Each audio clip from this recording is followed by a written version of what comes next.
Bismillahirrahmanirrahim. Assalamualaikum warahmatullahi wabarakatuh.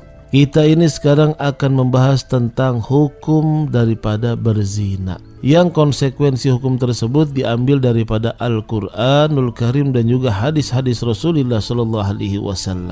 Yang pertama, Allah berfirman dalam surah Al-Isra ayat 32. Allah berfirman, "Wala taqrabuz zina innahu kana fahishatan wa sa'a sabila." Dan janganlah kamu mendekati zina. Sesungguhnya zina itu adalah suatu perbuatan yang keji dan jalan yang buruk.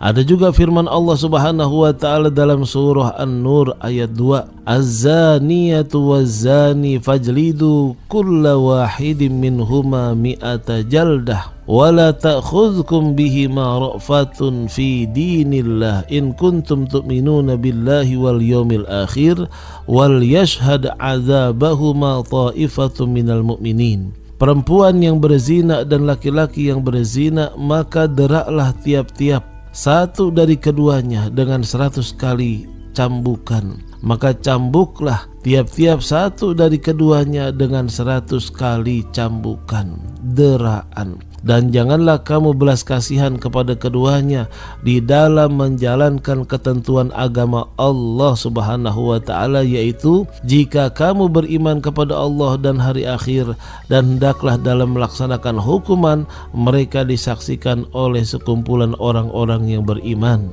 Nah, dari dasar firman Allah Subhanahu wa ta'ala, mohon maaf, hukum Islam itu diterapkan bukan tidak memandang hak manusiawi, tapi justru untuk memanusiakan manusia.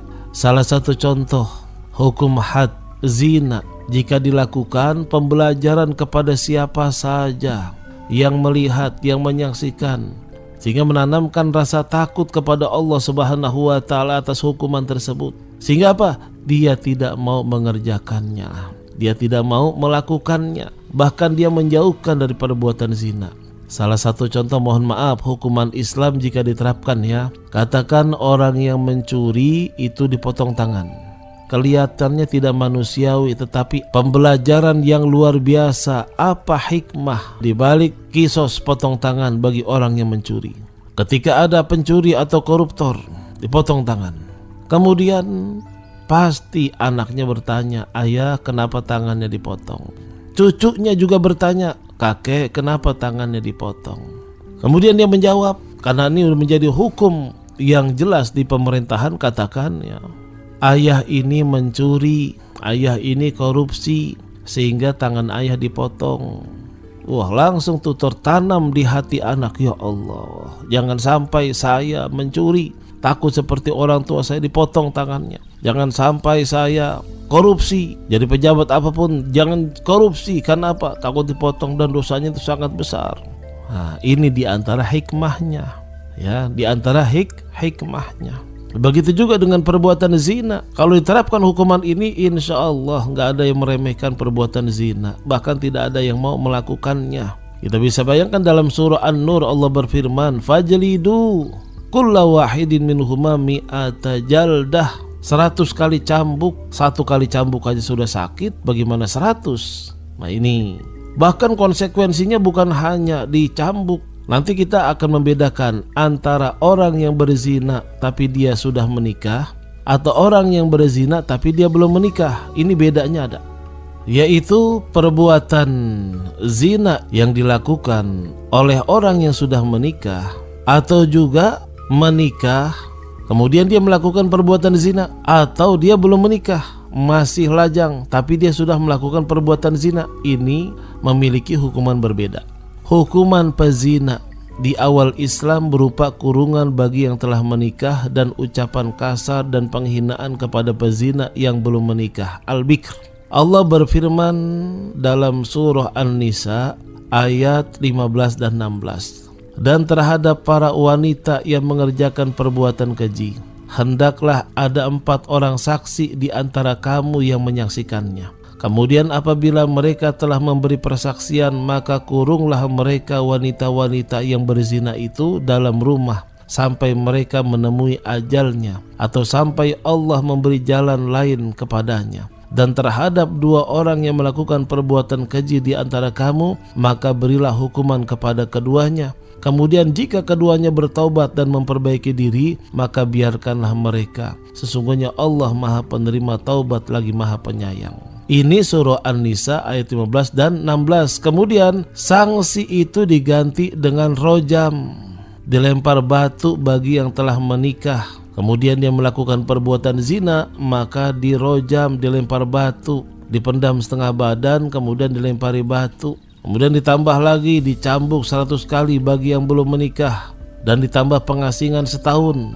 Nah, pezina al-muhson, pezina yang pernah menikah, dihukum rojam, dilempar dengan batu sampai mati. Hukuman ini berdasarkan Al-Quran, kemudian juga berdasarkan hadis yang mutawatir dan ijma kaum muslimin. Ayat yang menjelaskan tentang hukuman rojam dalam Al-Quran meski telah dihapus lafaznya, namun hukumnya masih tetap diberlakukan. Sayyidina Umar bin Khattab radhiyallahu an menjelaskan dalam khutbah beliau, "Innallaha anzala ala nabiyhi al-Qur'ana wa kana qayyiman ay fima anzala alaihi ayatur rajmi."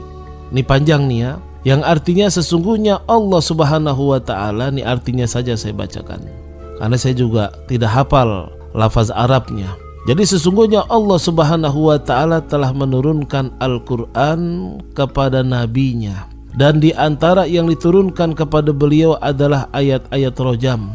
Kami telah membaca, memahami dan mengetahui ayat itu. Nabi SAW telah melaksanakan hukuman rojam dan kami pun telah melaksanakan setelah beliau. Aku khawatir apabila zaman telah berlalu lama akan ada orang-orang yang mengatakan kami tidak mendapatkan hukuman rojam dalam kitab Allah, sehingga mereka sesat lantaran meninggalkan kewajiban yang Allah Azza wa Jalla turunkan. Sungguh hukuman rojam adalah benar dan ada dalam kitab Allah untuk orang-orang yang berzina apabila telah pernah menikah, al-muhson ya, bila telah terbukti dengan persaksian atau kehamilan atau pengakuannya sendiri.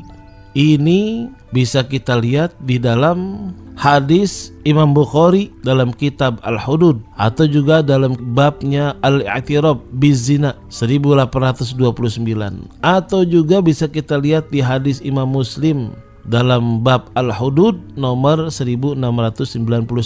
Ini perkataan Sayyidina Umar radhiyallahu an dalam menyikapi bahwa hukuman rojam untuk orang yang sudah menikah dan berzina itu ada dalam Al-Quran, tapi takut disalahgunakan.